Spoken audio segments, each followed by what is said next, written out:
반갑습니다. 한자로 배우는 원불교를 맡은 홍익학당 대표 윤홍식입니다. 오늘은 지난 시간에 이어 진공묘유부터 한자를 하나씩 살펴보도록 하겠습니다. 근데 한자는 지금 우리가 쓰는 해서는요, 많이 변형이 됐거든요. 원래 각골문에서 근문으로 쇠에다 새겼기 때문에 근문이라고 합니다.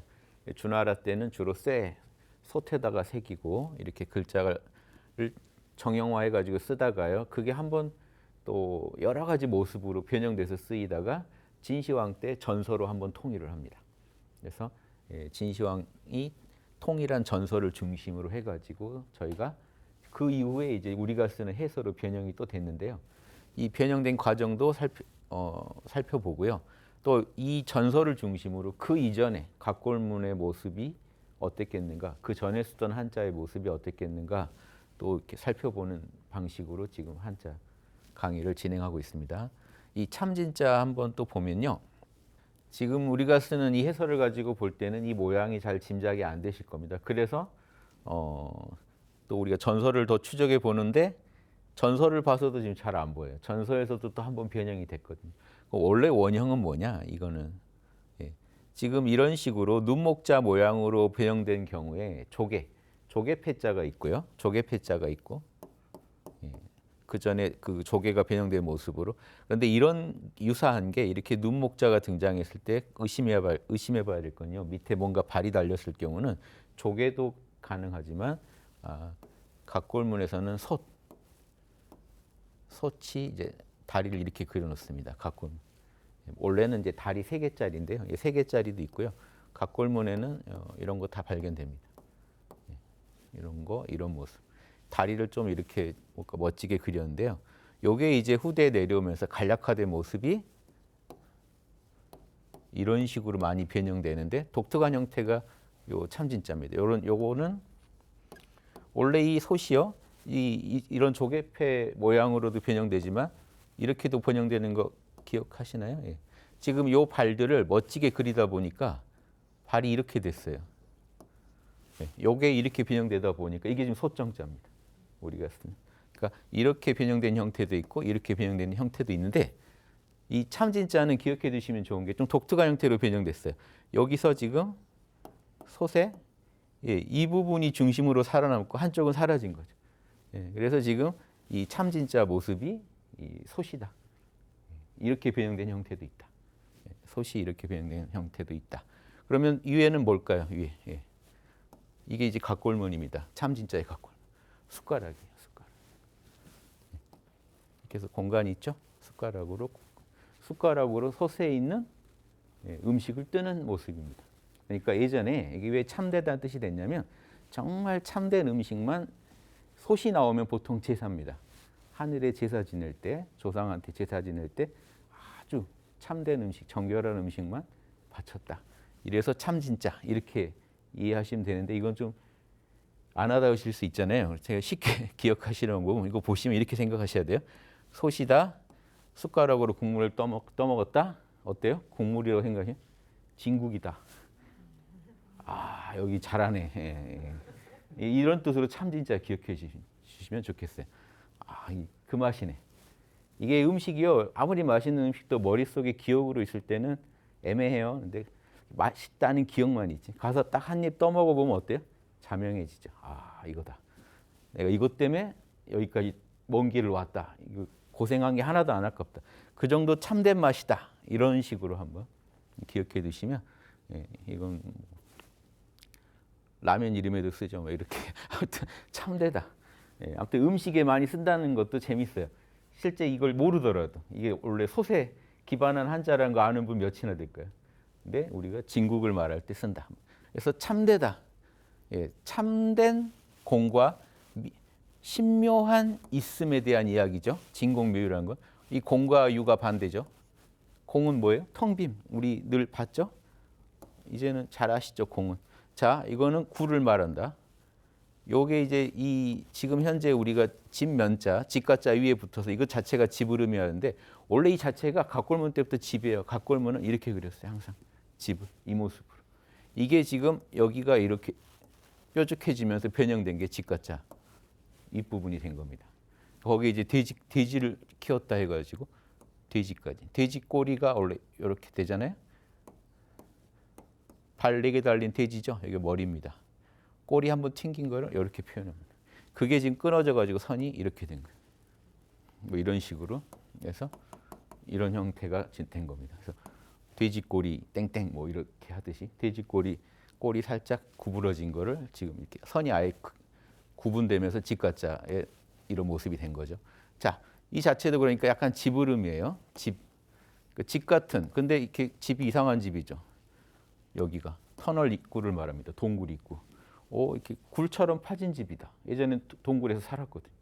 그러니까 이런 갈수록 좁아지는 이런 굴 안에서 집처럼 사는 곳, 동굴입니다. 근데 동굴이 이어져 있다. 어떻게 됐다고요? 여기랑 저기랑 뻥 뚫려 있다. 터널을 말합니다. 터널. 이 공은 터널이에요. 굴은 굴인데 뒤까지 뚫려 있어서 뻥 뚫린 터널. 그 공간은 텅 비어 있다. 그래서 참되게 텅 비어 있다. 이 진공은 뭘까요? 참된 텅 빔. 이론상 자리에서 온 우주가 나올 때 이 이론상을 지금 진공 그러는 겁니다. 거기서 우주가 나타났죠. 존재가 나타났어요. 근데 어떻게 나타나요? 신묘하게요. 이론상의 작용으로. 알아차리는 공적영지라고 하는 이론상의 작용으로 지금 뭐가 나타났어요? 우주 하면 또 광활한 우주만 생각하시면 안 돼요. 육근이요. 색깔이 나타났죠. 여러분 마음에. 여러분 깊은 잠 속에서는 진공이죠. 깊은 잠 속에서 뭐가 있어요? 아무것도 없어요. 나도 없어요. 나도 남도 아무것도 없어요. 꿈도 없는 잠 생각해 보세요. 거기서 한 생각 깨가지고 한 생각이 딱 일어날 때 뭐가 나타나요? 시간이요. 지금 몇 시지? 공간이요. 내가 어디 누워 있지? 나와 남이요. 지금 나를 깨우는 저 존재는 누구지? 나와 남이 생겨나고 시간이 과거, 현재, 미래가 흐르고 공간 여기저기가 나타나요. 여기와 저기가 나타나고 구별이 쫙 일어납니다. 대소유무의 분별이 나타나요. 그때 나타남을 묘하게 나타남. 그러니까 여러분 아침에 잠 깰 때 보면 진공묘인 거예요. 텅 빈, 진짜 텅 빈이었거든요. 나도 없었어요. 존재는 했는데 나다 남이다라는 언어 명상이 없었던 거죠. 언어와 명상이 없었고 크다 작다 있다 없다라는 말도 없었어요. 존재만 있었는데 갑자기 탁 한 생각이 일어나면서 시간과 공간과 이 나와 남이 찢어진 거죠. 육군이 작동하면서. 이게 재밌는 겁니다. 그래서 진공은 그 텅 빈 이론상 자리의 본체를 말하는 겁니다. 묘유는 뭐겠어요? 그 작용이에요. 결국 그 이론상이 결국 다른 건가요? 우리가 깊은 잠 속에서 나와 남도 없는 채 존재했을 때 그 진공 상태에서도 사실은 그것도 내 마음이고 펼쳐져서 육군을 경험해도 내 마음이죠. 둘이 아니란 말이에요. 그래서 진공과 묘유는 둘이 아니다. 자, 진공과 묘유는 둘이 아니다. 텅 빔도 공적영지의 본체요. 묘유도 공적영지의 작용이다. 둘이 아니다 하는 관점에서 진공 묘유를 이해하시면서 이 한자 풀이까지 들으시면 더 재밌으실 것 같습니다. 자, 묘유 한번 가볼까요? 그러면 이 텅 빈 진공 자리는 알겠는데 묘유는 뭐냐? 묘하게 있다는 것에 지금 이 한자는 뭐냐? 일단 유는 아시겠죠? 손으로 고기 조각 들고 있다. 고기의 결이고 많이 했죠. 그래서 유는 지금 짐작하실 거예요. 유는. 근데 묘는 이제 새로 등장한 한자죠. 묘. 근데 묘 보면 짐작 가능하시죠? 여자 여자의 젊을 소자. 그래서 지금 저 각골문 때부터 여자는 지금 이런 모습입니다. 되게 공손하게 단정하게 앉아 있는 모습. 그러니까 꼭 여자가 아닐 때도 있어요. 그냥 이렇게 순종하는 모습을 표현할 수도 있어요. 여자가 아니라. 근데 이 남자가 강하면 여자는 부드럽다는 음양 사상 때문에 이걸 여자로 쓴 겁니다. 그래서 그런데 여기에 이 젊을 소자는요. 각골문은 뭐냐면요. 이거예요. 각골문. 낯익지 않으세요? 적을 소자는 각골문이 이거였어요. 그냥 쌀알 같은 거 3개 그려놓은 거고요. 이 소자는요. 그냥 점 하나 더 찍어놓은 거예요. 쌀알 하나 더 추가해 놓은 거예요. 그러니까 원래는 큰 의미 차이가 없습니다. 작을 소자랑. 그런데 쓰다 보니 구분해서 쓰니까 또 하나의 단어가 필요하게 된 거예요. 한자가. 뭐냐면 이걸 주로 작다라고 쓰니까 젊다든가 적다는 의미로 쓸 때 좀 구분해서 쓰고 싶은 거예요. 그러니까 이거 하나를 더 보태가지고 이렇게 쓴 겁니다. 그래서 이게 하나 더 보태지다 보니까 핵이 요건 어떻게 변형됐죠? 전서에서 어떤 본체를 둘로 나누는 모습, 이런 모습으로 전서가 만들어졌다면 이 소자는 여기까지 똑같은데 요 점 하나가 이렇게 지금 늘어져서 붙은 거예요. 좀 디자인적으로 약간 변형된 겁니다. 원래는 이렇게 뭐 늘어질 이유가 없어요. 그냥 점 하나예요. 그래서 작은 점들을 원래 표현했다. 그런데 작을 소자랑 다르게 좀 활용하고 싶어가지고 이 의미가 좀 구분되면서 글자도 형체가 좀 달라야 되잖아요. 이렇게 변형시켜서 쓰고 있다. 자, 그럼 뭐죠? 이 젊은 여자예요. 젊은 여자가 가지고 있는 묘한 매력에서 신묘하다, 미묘하다는 뜻이 온 겁니다. 이것도 너무 그 여성만 또 집어넣어서 이렇게 이해하면 또 좀 재미없잖아요. 너무 남성적 시각이잖아요. 그래서 그런가 실제 전서로 남아있는 걸 보면 전서는 여기다가 여자를 안 쓰고요. 뭘 것 같습니까 이게? 전서가 이래요. 이게요 실사자입니다. 각골문에서 실타래. 실을 그려놓고 실이 너무 작아가지고 안 보이겠죠. 실이 너무 얇으면 그 있는지 없는지 그 미묘함, 그 미묘한다는 뜻이 간 거예요. 여기서. 그러니까 이런 전서로도 씁니다. 그러니까 근데 전서를 지금 이 여자 쓴 게 없고 이게 남아 있는 거 보면 뭔가 너무 여성의 매력에만 호소하는 이게 좀 약간 찜찜하지 않았나. 그래서 그 미묘한 실에 보이지 않는 그 미묘함을 가지고 미묘할 묘자를 좀 만들어서 또 쓰고 있습니다. 그래서 전서는 이렇다. 지금 우리가 쓰는 묘자는 이렇다. 그래서 말로 할 수 없는 미묘한, 신묘한 이런 뜻입니다. 저기 이해되시죠? 실이 작아가지고 있는지 없는지 판단하기 힘든 그 미묘한 상태. 그런 상태를 의미하기도 하고요. 젊은 여자가 지닌 미묘한 매력. 뭐지 하는. 뭔데 이렇게 뭔가 내 마음에 영향을 주지? 미묘한, 보이지 않는 그런 작용을, 보이지 않는데 뭔가 존재하면서 작용하는. 그래서 이 묘유라는 거는 진공, 보세요. 진공이 아까 이론상에서 대소유무의 우주가 나온 것도 말했는데요. 이게 이론상이 진공이면요. 이론상에서 펼쳐지는 있음과 없음의 많은 변화들, 이게 분별의 변화들, 이게 묘유가 되죠. 이게 묘유. 이것만 해도 보세요. 왜 이론상은 텅 비어 있나? 그런데 그 텅 빈 이론상에서 왜 또 뭐가 우주를 빼곡히 육군작용으로 뭘 채우나? 이 둘이 아니다. 그러니까 이론상에서 이렇게 뭔가 존재하게 된 거는, 뭘 소유하고 존재하게 된 거는 다 신묘하게 있게 된 거라는 거예요. 이론상의 작용을 있게 된 거니까. 이렇게 진공묘유도 쓰고요. 또 이 미묘한 이 있음이라는 게 보세요. 이렇게도 씁니다. 제가 예전에 정산정사 법어 강의할 때도 말씀드렸는데 정산정사께서 특히 이걸 강조하세요. 진공묘유에서. 진공은요. 자, 텅 빈 이론상이 진공이고 텅 빈 중에 묘유, 텅 빈 중에 이 진공을 공적이라고 하면요. 텅 빈 중에 영지, 알아차리는 게 있다. 이 알아차림부터 이미 신묘하게 있음이라는 거예요. 텅 비기만 해야 되는데 왜 뭔가 알아차리고 있냐는 거예요. 텅 비기만 했으면 거기서 우주가 나왔겠어요? 아니다는 거예요. 진공인데 진짜로 텅 비어 있는데 왜 거기는 어떤 시간성, 공간성, 이원성이 없는데 묘한 게 있다. 뭐가 있냐? 알아차리고 있다. 이게 천지사방을 알아차리고 있습니다. 여기서 알아차리고 있는 이 자리로 인해서 공적 영지의 광명으로 실제로 온 우주, 대소유무의 세계가 펼쳐지고 알아차려지고 하는 거예요. 색깔이 알아차려지고 소리가 알아차려지고 냄새가 알아차려지고. 알아차림이 애초에 없다면 어떤 것도 존재할 수가 없습니다. 따라서 그 정산정사는 진공 가운데 묘유가 있고 묘유에서 이런 인과작용이 펼쳐진다. 진공, 묘유, 인과라는 이 세 가지 카테고리로 이 우주를 설명하죠.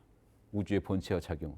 그래서 진공, 묘유만 얘기할 때는 이론상에서 대소유무의 세계가 나왔다. 이렇게 얘기할 수 있고 공적한 자리가 진공이라면 그 알아차림 자체도 신묘한 뭔지 말할 수 없지만 있는 그 자리.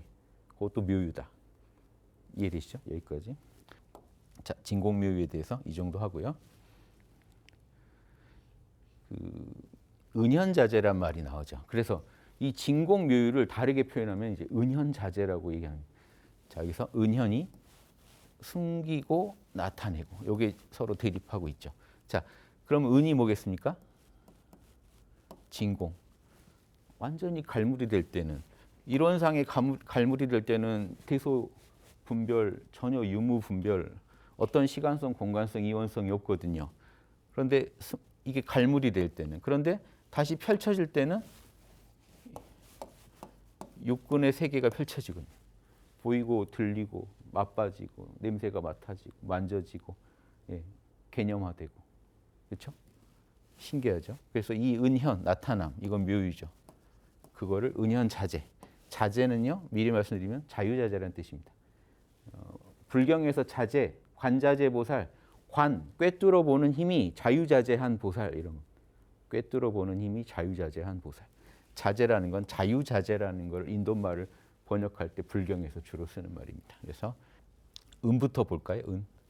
여기서 스물 은자가 보이세요? 이쪽은 뭘까요? 자, 현은 좀 이따 보고요. 일단 구슬 옥이 나타나고 뭔가 나타날 것 같잖아요. 이거 뭘까요? 이거 지금 이게 뭘까요? 숨다에서 지금 이 부분. 자, 지금 이건 익숙하시죠? 이게 지금 낯서신 거지. 예, 언덕부.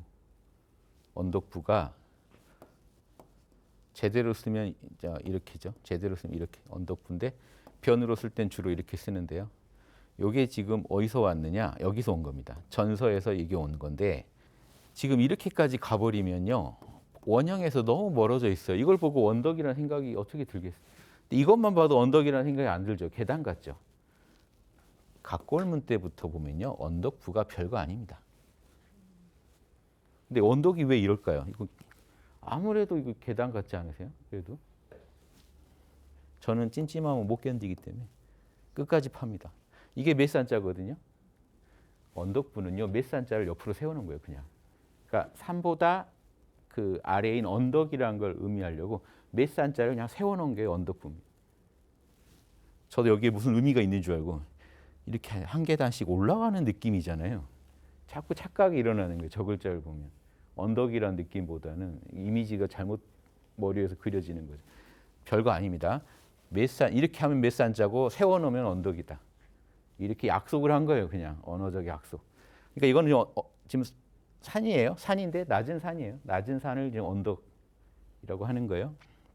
자, 그럼 여기 언덕에서 이렇게 보통 한자에서 언덕이 등장하면요.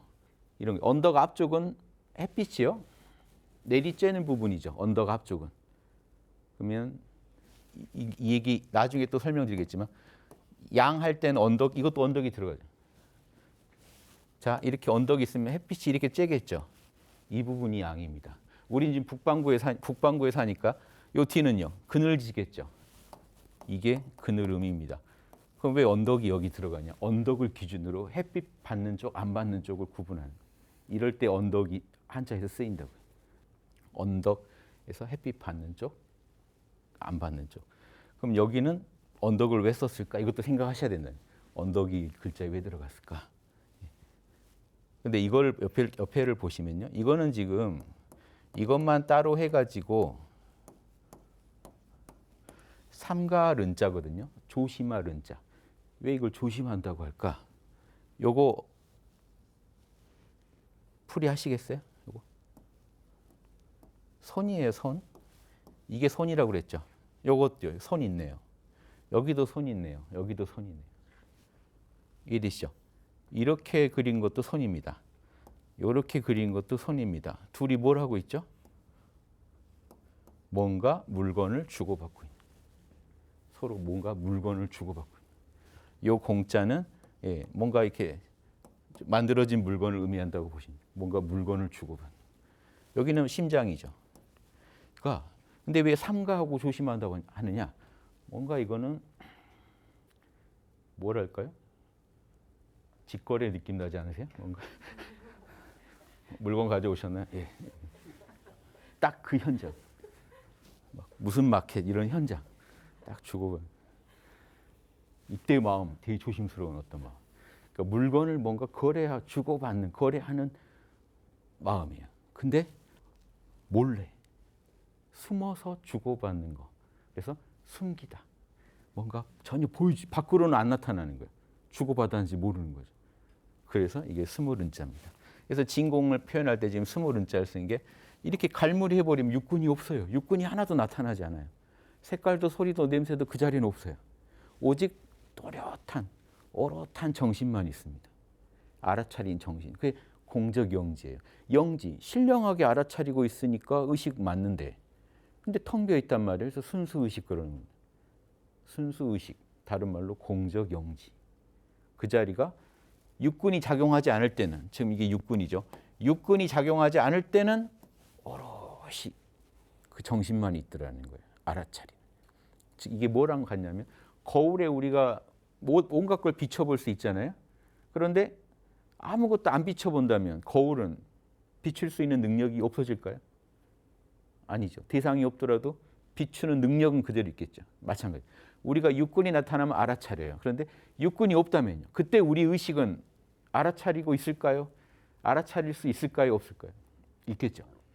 그게 공적영지예요.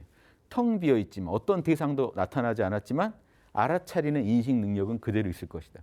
그게 공적영지. 그걸 체험하는 게 견성이고 돈망이고 돈공이고 하는 겁니다. 육군을 단박 몰라 해버리면 유의의 마음이죠. 끝없이 뭔가 작용을 하는 유의의 마음을 단박에 몰라 해버리면 무의, 우리가 어떤 조작을 하지 않아도 원래 알아차리고 있는 그 마음이 또렷이 드러나겠죠.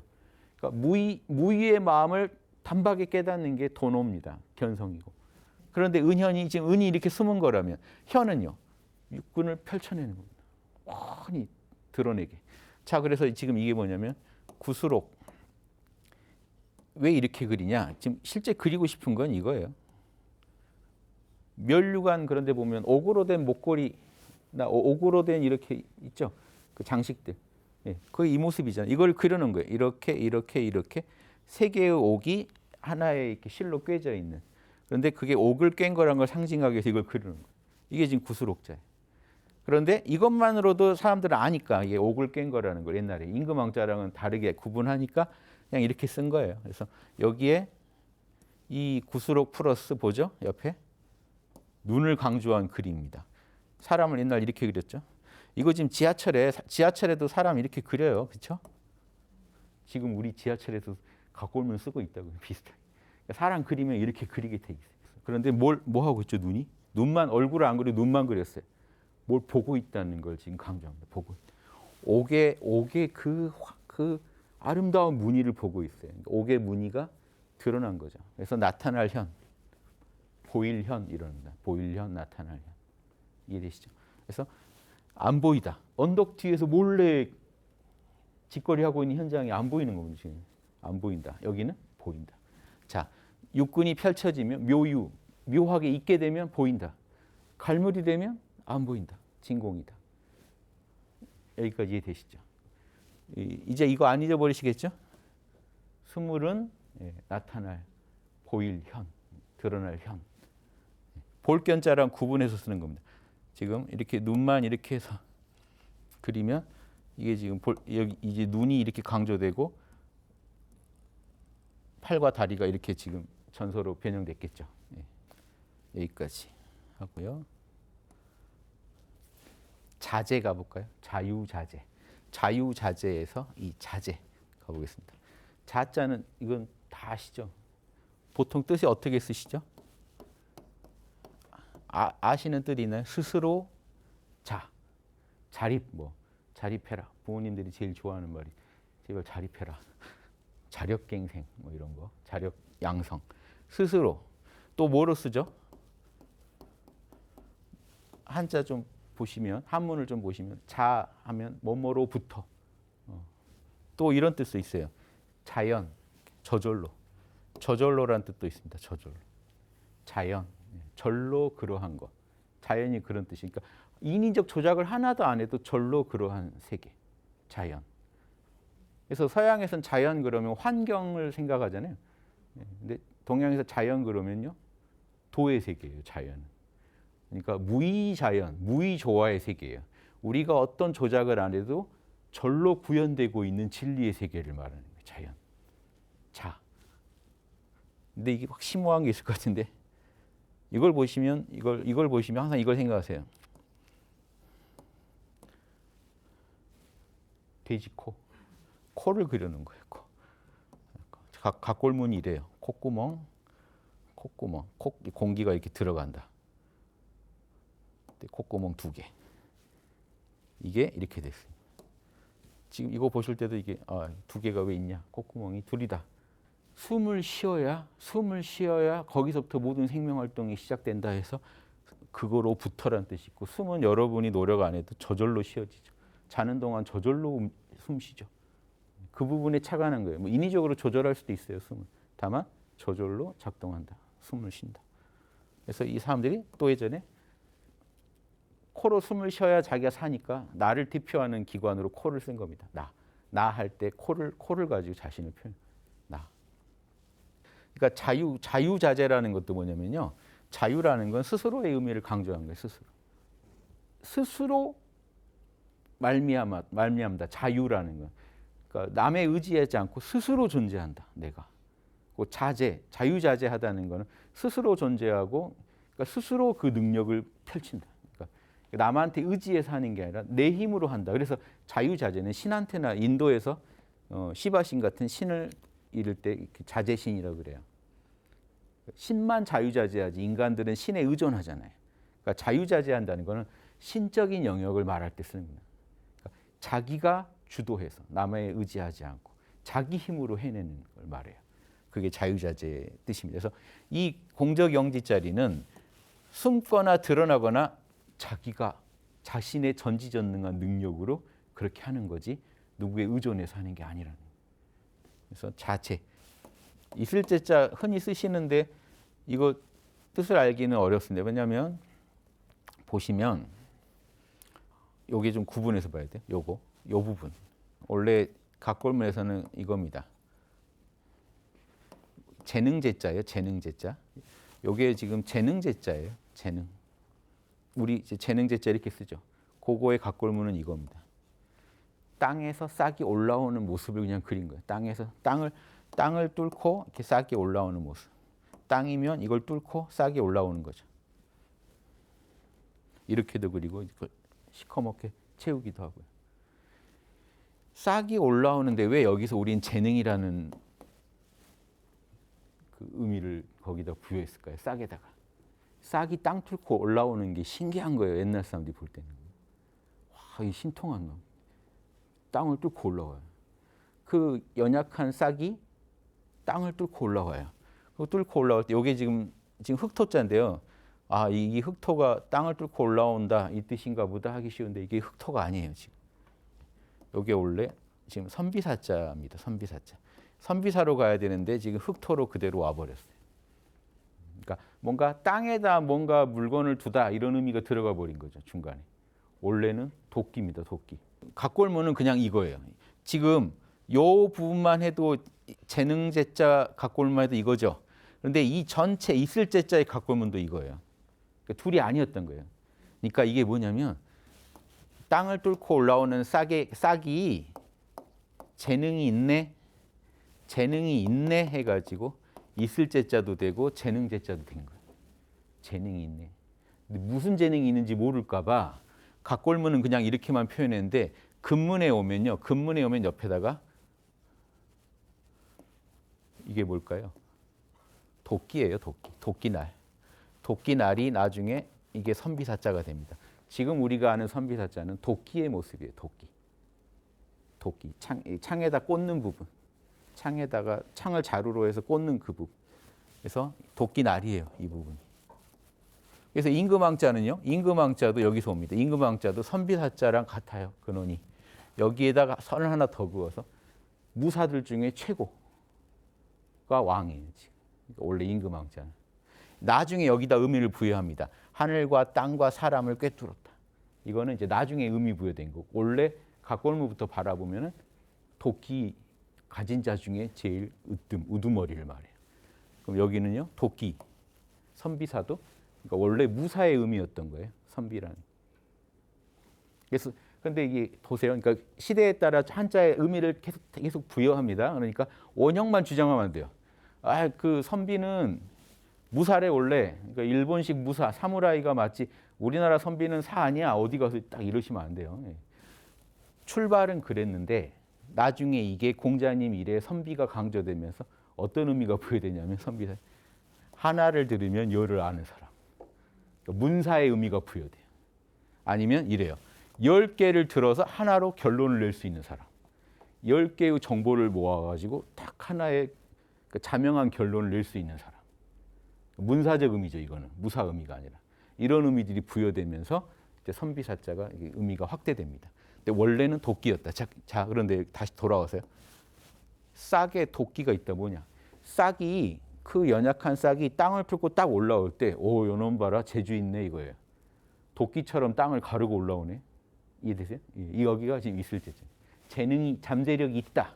그래서 있다라는 뜻도 되고 재능이라는 뜻도 된 겁니다. 그래서 재능의 뜻을 쓸 때는 그냥 이렇게만 쓰는 겁니다. 도끼를 빼고.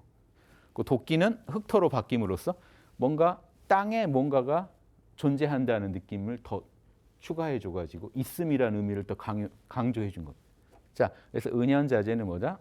공적영지가 원불교 교리상 육군을 펼쳐내고 육군을 갈무리하고 하는 데 있어서 자, 진공 상태에서 묘유에서 진공으로 자유자재하더라. 스스로의 힘으로 스스로의 전지전능한 힘으로 그런 작용을 일으키더라. 자, 원불교에서 강조하는 가르침들, 교리들 한자로 한번 풀어보게요. 이 무슨 의미가 있나? 이거 늘 궁금하시지 않았을까요? 예. 늘 쓰지만 좀 더 알고 싶지만 사실 알아보려면 되게 힘든. 요즘 한자 원리책도 잘 나와 있긴 한데요. 딱 자명하게 설명되는 경우가 좀 드물어요. 제가 봤을 때. 한자 설명이 각골문까지 다 요즘은 각골문부터 분석을 하니까 설명이 뭐 풍성해졌는데 여러분이 들으시기에 딱 떨어지게 설명하기가 쉽지 않은 것도 또 있어요. 왜냐? 이거 몇천 년 전 글자를 지금 풀이한다는 게 쉬운 일이 아니거든요. 정보가 부족하거든요. 그래서 저 같은 경우도 그러니까 저는 이런 한자도 철학적 베이스에서 나온다. 그래서 저는 이제 동양 철학 전공에 지금 한자까지 막 또 주역, 역학까지 연구한 그 모든 걸 종합해서 그 지금 학자들이 뭔가 놓치는 미묘한 것까지 어떻게든 잡아서 여러분들이 들으시기에 딱 듣고 아, 자명하다라는 느낌 들게 설명드리는 게 목표입니다. 그게 또 원불교의 가르침에도 도움되면 더 좋겠죠. 그래서 처처불상에 한번 또 적용해 볼게요. 한자를 그냥 할 게 아니라 딱 떨어지게 할자. 어슴푸레하게 설명하면은 듣고 그때는 아는 것 같지만 이제 잊어버리고요. 응용도 안 돼요. 왜냐하면 이 한자에 억지로 적용한 풀이는 다음 응용 한자에 적용이 되겠어요? 안 되죠. 근데 제가 설명드린 방식은 한번 해보시면 계속 응용이 가능합니다. 처처에서 처는 장소죠. 일단 고처, 곳이라는 건 장소입니다. 가는 곳마다 불상이다. 이거 전제해야 돼요. 자, 진공에서 묘유가 펼쳐지면 묘유는 육근의 세계인데 그럼 묘유인데 그럼 이 진공자리가 공적영지의 본체인데 공적영지의 본체가 탁 작용을 일으켜서 즉 공적영지 별거 아닙니다. 텅 비어있는 시간성, 이원성 이런 공간성이 없는 그 자리에서 한 생각이 일어나면 묘유, 육근이 펼쳐져요. 저건 색깔이네, 소리네, 냄새네, 맛이네 하고 이제 분별이 언어 명상이 생깁니다. 언어 명상의 세계에 들어와서 보면 사실은 그런데 언어 명상을 부정할 게 아니라 언어 명상의 세계, 육근의 세계가 그대로 진공의 신묘한 작용 아닌가요? 참나의 이론상의 신묘한 작용 아닌가요? 그러면 우리가 어느 곳을 가든지 만나게 되는 그 대상들이 즉 이 육근으로 이루어진 모든 대상들이 알고 보면 뭐예요? 다 부처의 변형된 모습이에요. 부처의 모습이에요. 부처가 시공 안에 들어와 있는 모습이에요. 우리가 대하는 모든 게. 천지, 부모, 동포, 법률 다 부처님의 변형된 모습이에요. 그래서 불상인 거예요. 일단 이 정도 교리에 대한 이해는 기반을 해 두고요. 얘기해 보죠. 이제 한자 한번 들어가 볼까요? 이게 왜 호랑이 호자죠? 이거 호랑이 호자인 거 아시죠? 타이거. 영어 잘 안 쓰는데 아무튼 진짜 자신 있을 때만 씁니다. 타이거. 예. 근데 이게 왜 호랑이일까요? 저는 늘 궁금했거든요. 그래서 이걸 각골문부터 풀고야 제가 이게 속이 후련했어요. 이걸 보면 잘 이해 안 되시죠? 자, 보세요. 이 부분이 지금 호랑이라는 거거든요. 이게 호랑이일까? 지금 호랑이를 예전 양반들이 어떻게 그렸냐면 여기 이빨이에요. 예전에는 획 하나로 딱 관통하면서 그 동시에 여러 가지를 그립니다. 자, 여기다가 이걸 선 하나 딱 그리면 눈을 딱 그리는 순간 뭐가 돼요? 지금 호랑이 귀, 호랑이 이빨이에요. 자, 이걸 이렇게 그려볼까요, 제가? 지금 이런 모습이에요.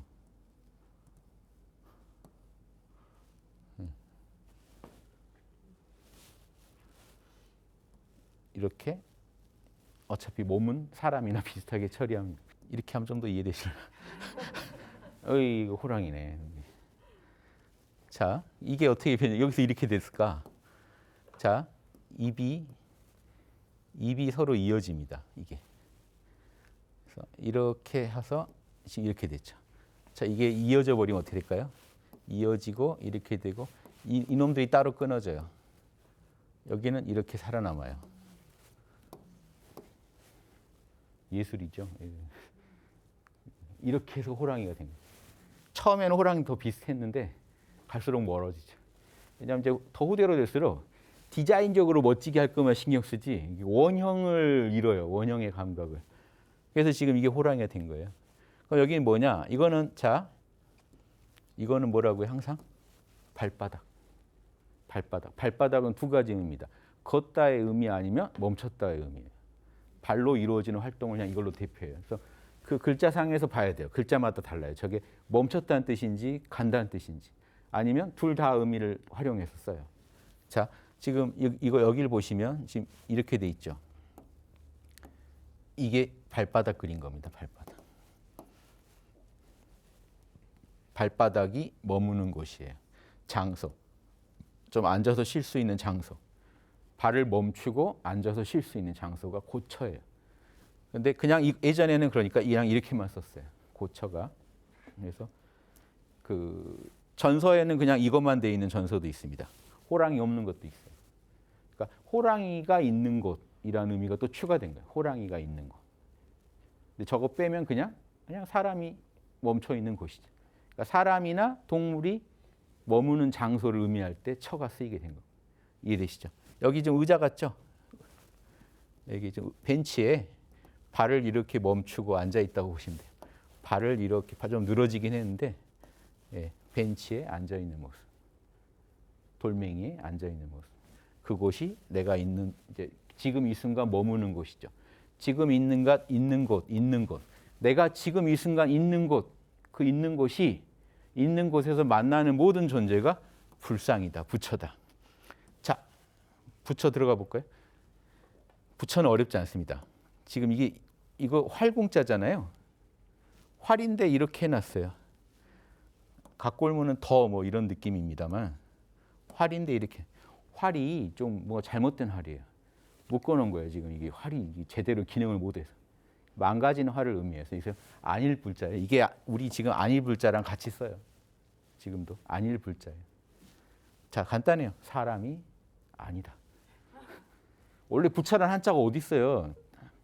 한자 중에 있는 한자 중에 불경을 번역하다가 부처님을 발음은 불, 그럼 불 부처, 붓다, 불 중에 좀 의미도 부여해야 되잖아요. 사람이 아니다. 그래서 넣은 겁니다. 뭔가 더 풀이할 게 없어요. 그러니까 자, 그래도 저는 멋지게 또 포장 들어갑니다. 사람이 아니다. 단순하게 표현되어 있지만 자, 원불교에서도 출가이라는 게 있죠. 출가. 왜 출가냐? 범부 중생의 종특을 벗어나서 그 범부 종자의 특징을 벗어나서 부처 종자의 특징을 얻어요. 기본값이 바뀝니다. 그래서 사람이 아니다.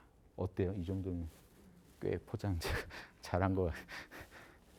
범부 중생의 인간이라는 그 종자의 특징을 벗어나서 사막 육바람이래 천지팔도의 종자를 자기 특징으로 갖는다. 이거 완전히 다르죠. 이거 부처 종자로 넘어간 겁니다. 범부 종자에서. 그래서 그 출가했다는 건요. 그냥 집을 벗어난 게 아니라 범부의 집을 벗어나서 열애의 집에 태어난다 이렇게 돼요. 불경에서는. 화엄경에 보시면 그 부분을 그렇게 설명해요. 이제 범부의 집안에 나지 않고 열애의 집안에 일원이 되었다. 그렇게 보시면 재밌겠습니다. 상 가죠, 상. 상도요. 지금 이거 보시면 이게 원형이 보일까 모르겠어요. 이거보다 어떻게든 더 원형인데 여기도 보시면 자 돼지꼬리 같은 거 보이죠? 이 부분 돼지랑 같죠? 이 부분만 다르죠? 돼지는요. 지금 보세요. 다리 하나. 이렇게 그려도 돼요. 그런데 이렇게 그려도 돼요. 다리를 다 그려도. 하나, 둘, 셋, 넷. 예. 어떠세요? 돼지. 그러면 이 돼지에서 이 몸 부분은 똑같죠? 하나, 둘, 셋. 돼지 꼬리 같이. 그러면 얼굴을 코끼리는 어떻게 그릴까요? 이렇게 코, 상아. 어떠세요? 느낌 나세요? 요겁니다, 지금. 요 코가요. 이렇게 너무 멋을 부리다 보니까 끊어졌는데요. 이렇게 끊어졌는데 이렇게 된 거예요. 코. 이 부분이 지금 이 부분이 상아예요, 상아. 이건 코고요. 여기는 얼굴 부위, 이쪽은 상아 부위. 밑에는 똑같습니다. 돼지 몸 그리는 이렇게. 어떠세요? 코끼리예요. 한 3,000년 전에는 황하 유역에 코끼리가 살았어요. 아열대 기후라. 코뿔소니 뭐 악어니 살았어요. 그래서 코끼리를 만났어요. 그러니까 이런 그림이 나온 거예요. 근데 이후에는 어떻게? 그러니까 지금 이건 뭐냐면 코끼리를 그려놓고 그냥 코끼리 형상이란 뜻이었는데 이후에 이제 코끼리가 사라져 버린 거죠. 볼 수 없게 된 거예요. 남방으로 내려갔어요. 서식지가. 그러니까 이제 코끼리가 의미하는 게 뭐가 됐냐면, 그러니까 본 적은 없지만 이미지로만 코끼리는 어떻게 생겼을까? 근데 이제 이런 그림을 보면서 이미지만 갖게 된 거예요. 그래서 이 상은 주로 어떤 눈에 보이는 형상 보다는 이 코끼리 상자만 쓸 때는 좀 이미지라는 좀 추상적인 실제로 볼 수 없지만 약간 추상적인 이미지에도 쓰게 된 거예요. 구체적인 눈에 보이는 그 형상만이 아니라 좀 추상적인 이미지까지도 이 코끼리 상자로 대표하게 된 거예요. 그래서 주역에서도 상이라는 표현을 많이 써요. 그런데 그게 이제 보통 좀 더 추상적인 상의 의미로 많이 쓰이니까 사람 인자를 여기다 더 보태서 사람과 코끼리 해가지고 이것도 어떤 모양이나 형상이라는 의미를 부여해가지고 또 약간 구별해서 또 쓰는 겁니다. 통해서도 쓰고요. 그냥 모양이나 형상의 의미를 갖게 됐습니다. 그래서 불상 그러면 부처를 본떠서 만들어 놓은 형상. 자, 그런데 내가 가는 곳마다 부딪히는 모든 게 색깔, 소리, 냄새, 맛 모든 게 천지, 부모, 동포, 법률 모든 게 다 부처다. 부처가 시공 안에 모습을 갖춘 거다. 형상화된 것뿐이다. 이렇게 생각하고 살아야 한다. 그래서 처처불상이 그런 가르침에 기반합니다. 진공묘유의 이론상의 진리를 삶 속에서 적용하는 부분에 있어서 처처불상. 가는 곳마다 부처 만난 줄 알고 살아라. 부처로 알고 대하라 이겁니다. 사사불공은 또 다음 시간에 살펴보겠습니다. 여기까지 마치겠습니다. 감사합니다.